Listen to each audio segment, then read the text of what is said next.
Hello people, so today I have a special treat for you. We're going to be playing BTD5 Deluxe, so we can play this track. It's called Rail Track, and it was in BTD4, little known fact, but you had to buy the extra bonus tracks in order to play it.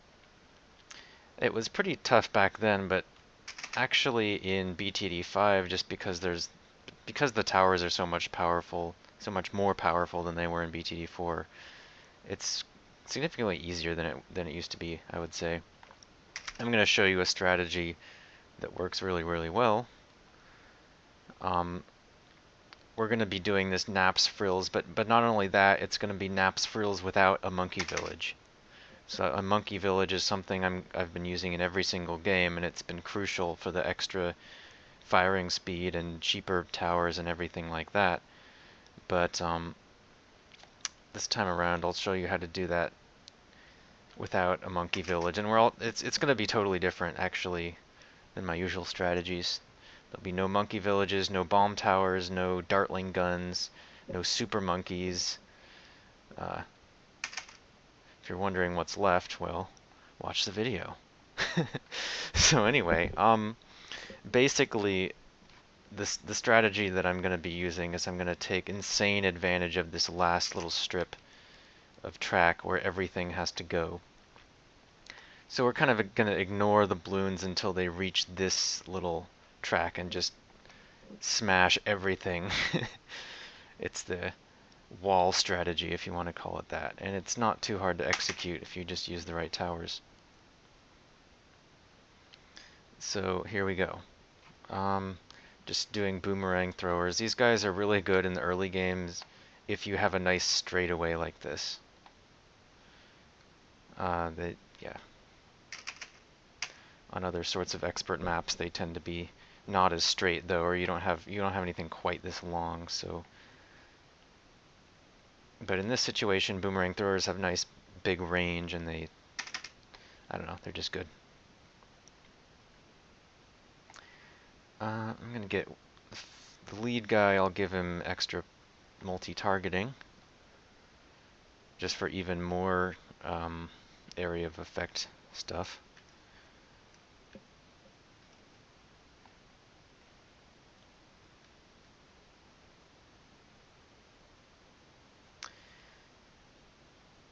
And I should be able to play this on super speed too, since I'm not using dartling guns or anything like that. But I do need this spike factor here. Oh yeah, even though it's deluxe, I'm also not going to be using engineers or balloon shippers.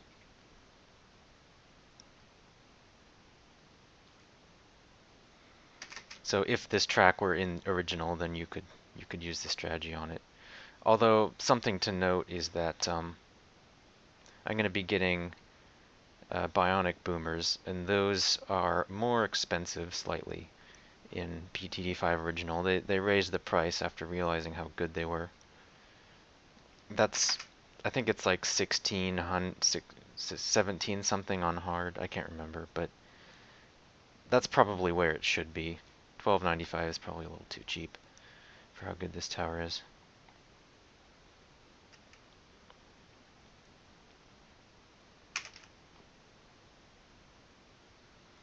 So I'm getting this spike factory, and with that there, I should be safe to save money for that upgrade.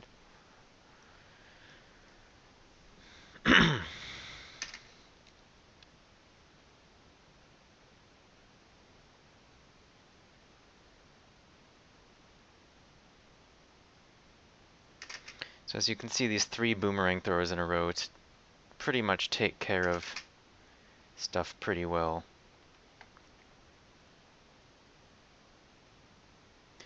I should note though that you can also use a strategy just like this on the map Switch, which I've never shown you yet. But Switch has that huge straightaway right at the very beginning. So you can still line up boomerang throwers like this. Just make sure you line them up on the correct side, because they throw with their right hand. So you want their throwing arm to be next to the track. It actually makes a big difference in their effectiveness. I always thought that there should be an option to make your boomerang thrower be left-handed. I guess you can always get double ranga and then have them be both-handed, but yeah, that's what I consider a premium, so I'm not using any of that stuff. Alright, so far so good. I think I'll upgrade this again. Get 2 bionic boomers.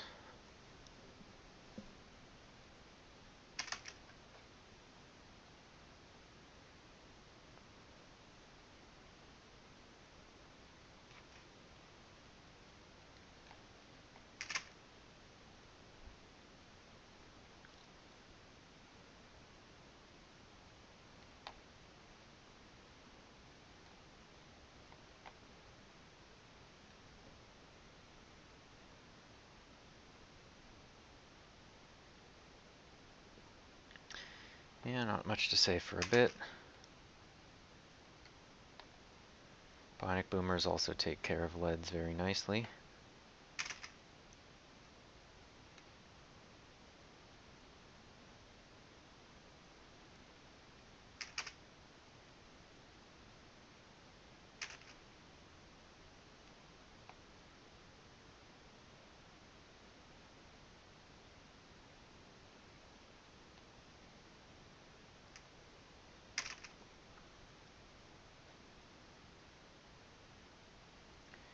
Alright, so I think I'll leave those alone for a bit since I need a bit more in the way of camo detection. So I'm going to be upgrading this some more, but actually first I'm going to get a couple of apprentices, which is something I've never really used much in these videos either.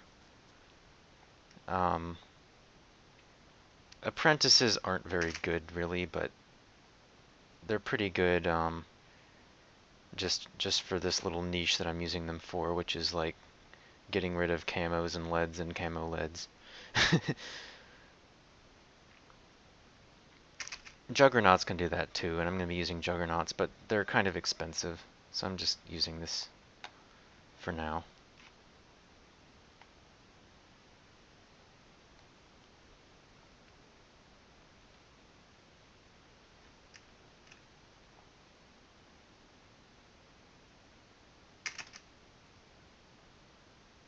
Plus the lightning bolt looks really cool when you use it on this map, so here, watch this.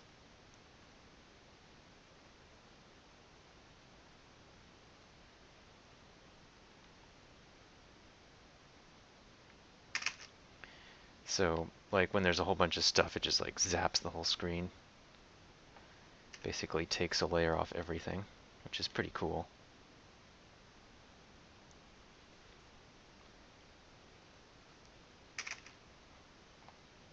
So you may have wondered why I placed this factory right here. Normally you may have noticed that I put them as far back as I can to put, like, all the spikes right at the end. And that's normally a good idea, but you'll see why I'm doing this in just a second. But for now, it's a secret to everybody.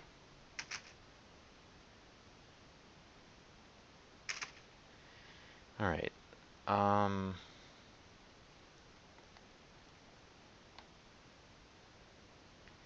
Yeah, let's see. Lightning plus bionic boomers pretty much takes care of everything in these early rounds. The thing I'm most worried about is ceramics, actually.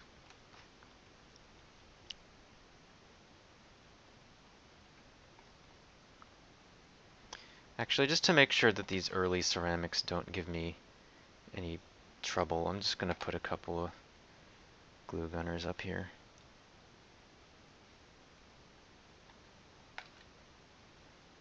I think I'll not even get corrosive, I'll just leave them like that.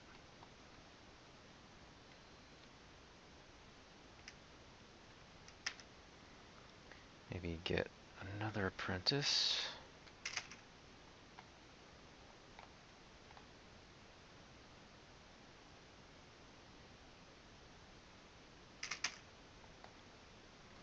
That's just to make sure that all the debris from ceramics gets toasted and slowed and stuff. Okay, so now with these 2 apprentices, I should have enough camo.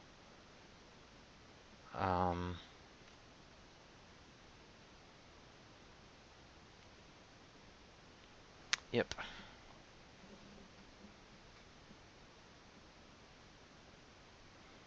And these 3 glue gunners should be able to hit basically all the ceramics, I hope, on around 43.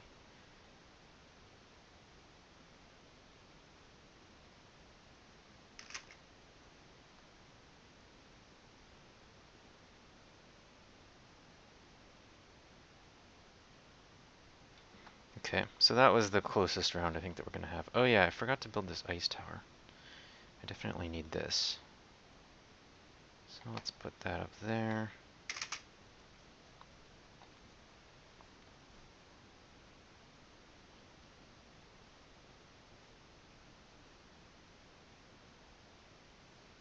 So fine, I guess I'll finally tell you. So for round 46, instead of any of the usual things I do, I'm actually going to get a Moab shredder, which is something I haven't yet used in these videos. So Moab shredder just basically pops the Moab once it gets to here, and at the exact same instant this is going to freeze all 4 ceramics, and then these 3 guys can just wail on it. It's super effective. Here, watch.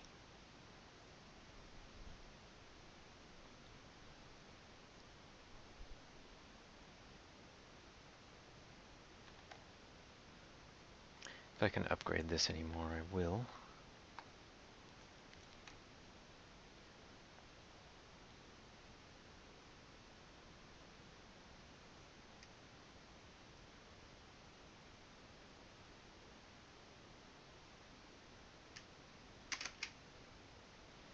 So yeah, here he comes. Little does he suspect. Bam! See that? Wall strategy. Yikes, that's getting a little close though. But I should be fine. I'm gonna put him on first and make him a Spikopolt. I'll try and get him to be a juggernaut for round 49, then I should be okay.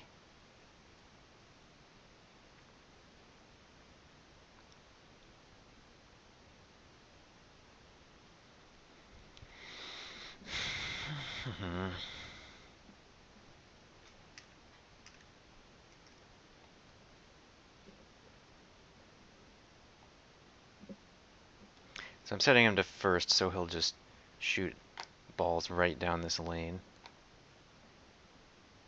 if there's stuff there. Otherwise he'll kind of fire at a weird angle, but whatever, it's okay. Do I have enough money for like 1 more of these maybe?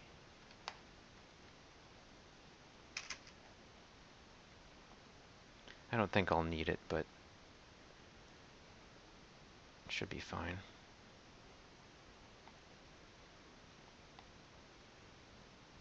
Yeah, I'll just not buy it. Yeah, 3 bionic boomers and this and the ice tower works wonders.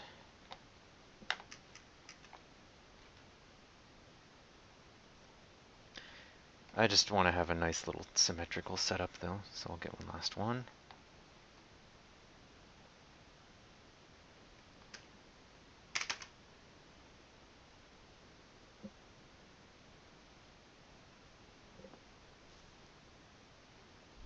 I think I'll get this upgrade. It should make freeze last just very slightly longer on average.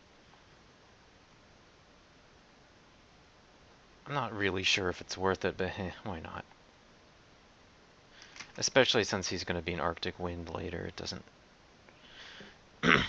I'm thinking I probably want it then, although I've actually... You may not have noticed, but in some of these videos I've not gotten any of these upgrades and it still works just fine. But whatever. Okay, so now I have this. So the only thing I have to worry about is Moabs now, pretty much. So this works especially well with this strategy works especially well with an Arctic wind. Well, I guess the Arctic wind's part of the strategy. You know what I mean? These spikes and this Arctic wind work really well together because normally with these Moab shredders, the Moab layer pops and then the ceramics just like crush through the rest of your spikes, and that's no good. But with the Arctic wind right there, you can see the spikes get, or the ceramics get frozen in place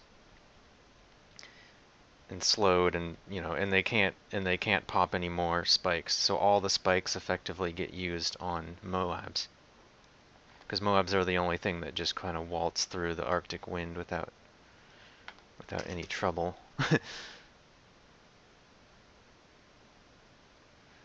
So this is a really good combo that kind of takes advantage of game mechanics. But you do need a pretty long section of track at the end to make this actually work, and it doesn't really work on tracks that have like 2 exits. So anyway.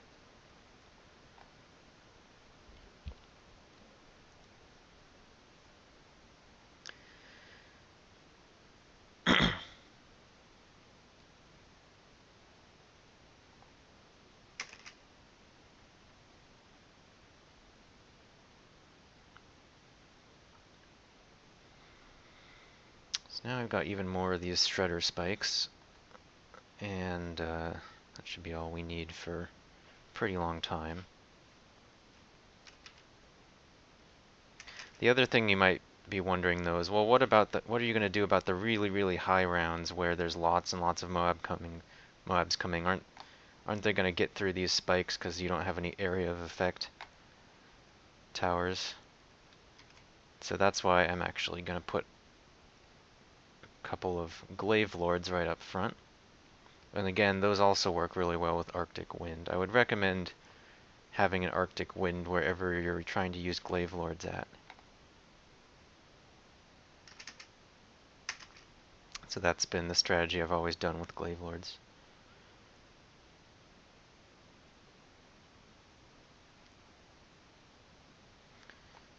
So these apprentices just kind of zap all these camo leads, so I don't need to worry about them too much. Juggernauts have a tendency to miss them though, because they're aiming at the ceramics instead.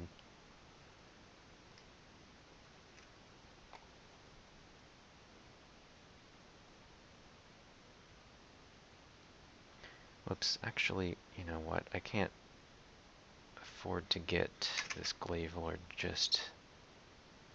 Well, maybe I can. What I'm going to do though instead is I'm going to get this. Because round 64 is going to be a bit of a troubling round for this strategy. So I'm just going to spike storm it.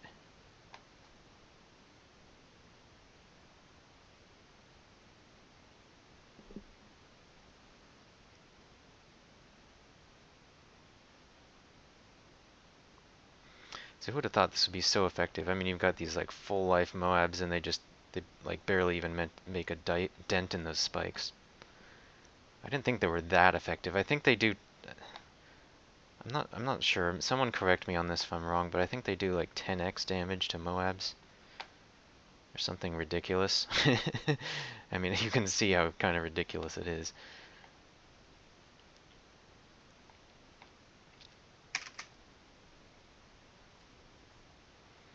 As usual, Arctic Wind just totally owns round 63. They're not even going to reach the spikes.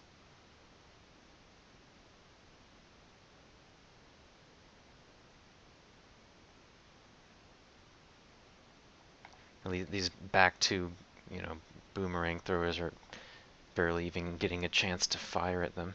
That's how much we've walled this.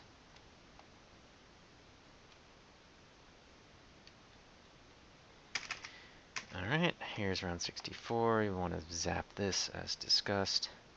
Kind of wait till they all appear on the screen and then go. Took care of that.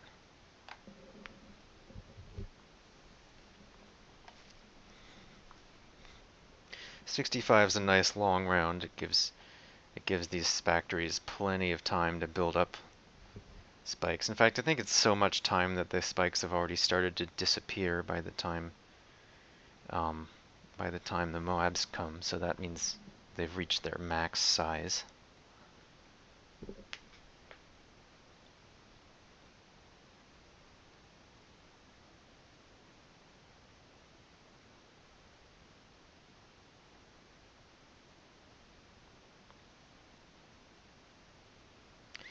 But heck, I might as well do this just in case. Crunch.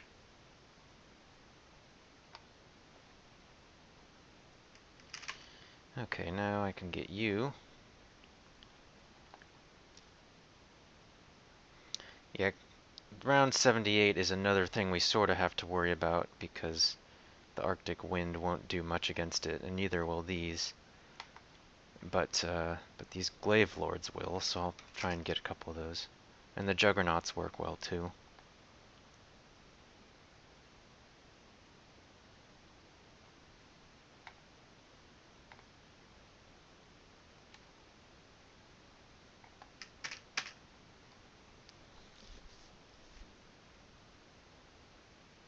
Pop, pop, pop.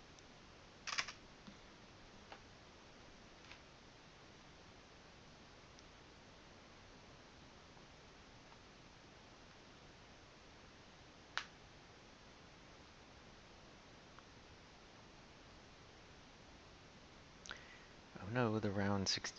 I don't really get round 68. It's like round 65 has like 3 Moabs and 2 BFBs, and then 3 rounds later you have what, like 3 Moabs and 1 BFB? So it's like kind of pointless. I guess it's just free money though.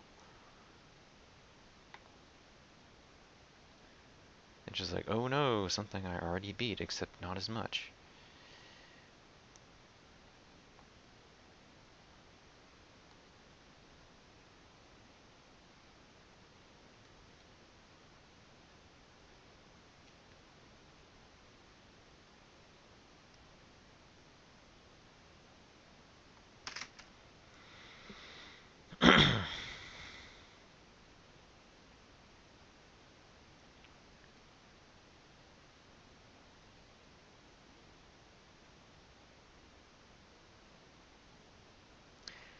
Yeah, it's mostly the Glaive Lord that we can thank for this round, although everything up here can detect Camo. Except for him, so far.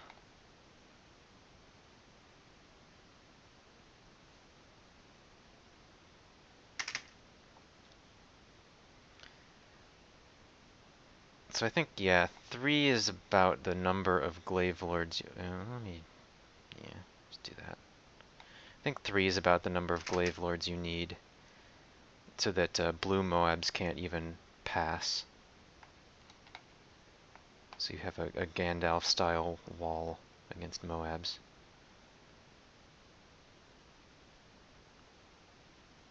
If you guys don't know what I'm talking about, it's the Balrog scene. You shall not pass.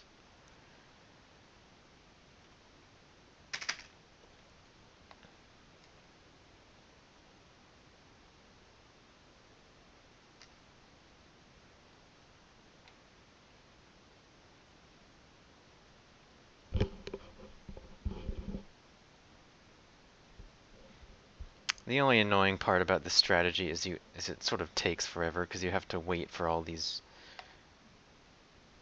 BFBs to traverse the whole course. Oh well. That's why we're playing it on fast forward. I think one more ought to do it.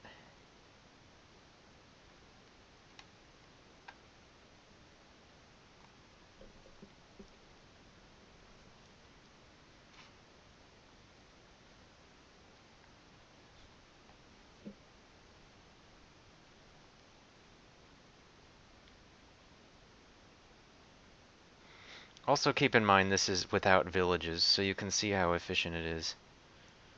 I mean, normally I have everything down here under a village, so it would be 10% cheaper and fire 15% faster. Actually, though, Village doesn't really improve Glaive Lords by much. At least the orbiting glaives don't get buffed at all, but um, it still makes them a heck of a lot cheaper, which is the main reason you do that.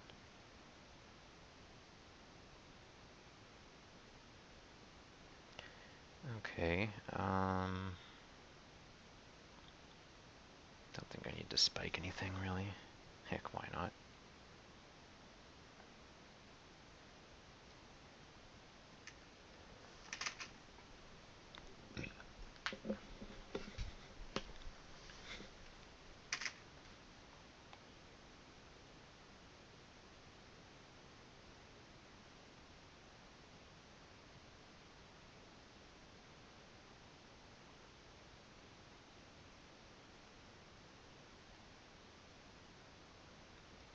So this is another good round to spike. Just wait till they're all on the screen and then crunch through those. So now they're all hurt pretty bad.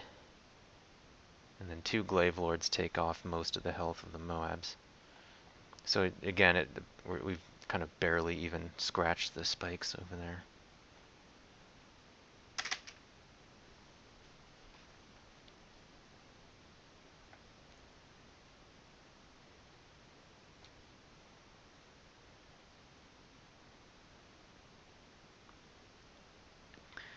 Okay, it looks like I'll be able to get my 3rd Glaive Lord in time for this Camo Ceramic Rush.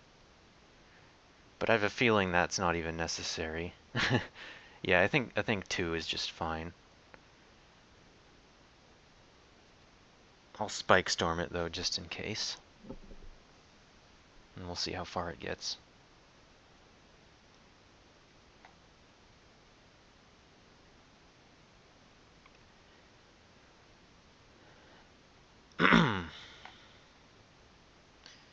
Alright, ready? Should be coming soon.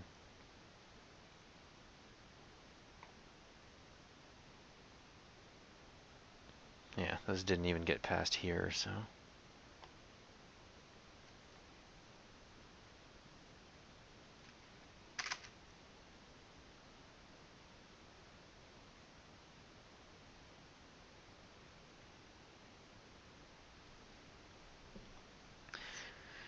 I think I might do this track on reverse, though. Because on reverse, as you can see, it's going to be a lot harder. With 5 exits, that's pretty hard to manage. That's one of the reasons downstream is so hard, is because it has 4 exits.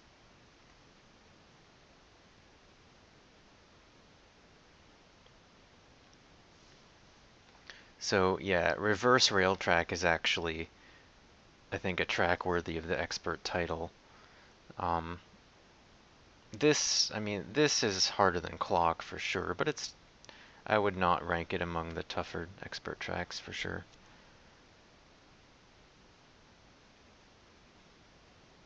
But reverse rail track, that'll be tricky. I think I might still be able to do that in NAPSFRILLS, but this whole system obviously is not going to work.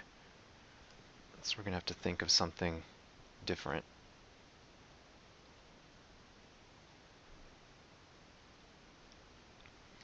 I mean, at least it has a good zone for putting a whole bunch of Moab Maulers up front, if this was going to be in reverse.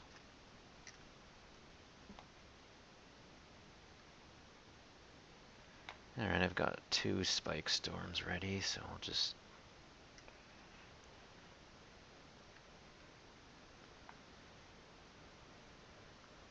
I'll save the next one for the next round. Maybe start a new Spactory. Put it a little further up.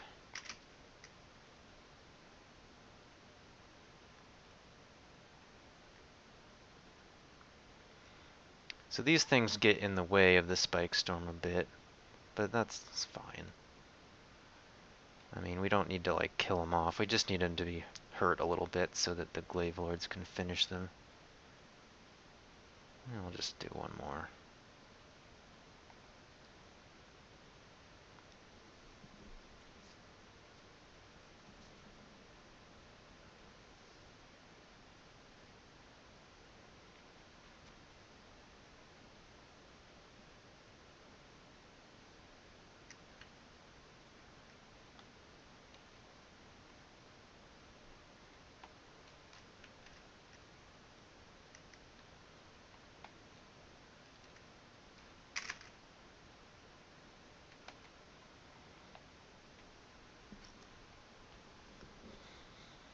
Yeah, actually the only thing that's gonna really pose any difficulty for this strategy is round 85.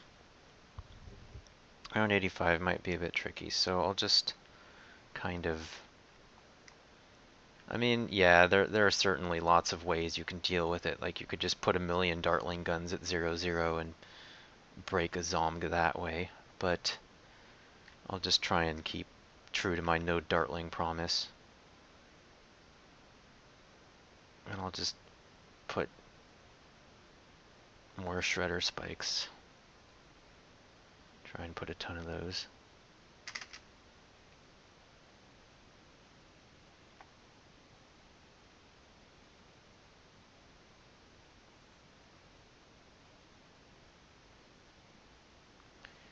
Alright, I'll zap these once, I think. That should be all we need. Because I want to save this other two spike storms for the next round.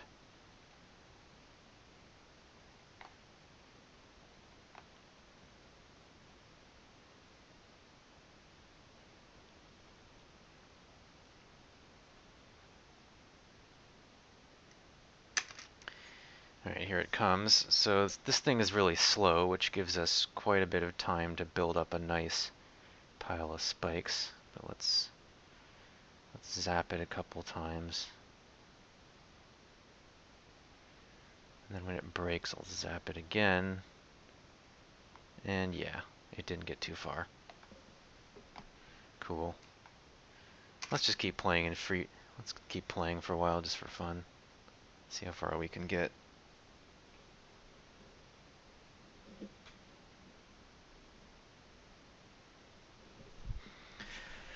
I should be able to keep playing until the Zomg show up again. I don't know how to pronounce those things. Zomgies? Yeah, I don't know. Okay. This many BFBs, you want to probably do something about them.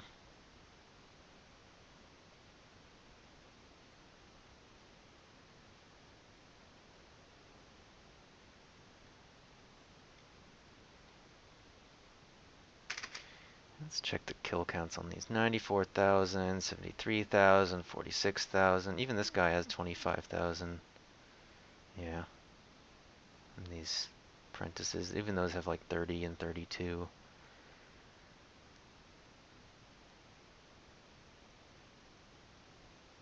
I better do this again and again. Uh-oh. Oh, that's no good. Guess I was wrong. Oh well. That was just too many, but you get the idea. That was no farms, no villages, no bomb towers, no nothing. Alright, see you guys next time.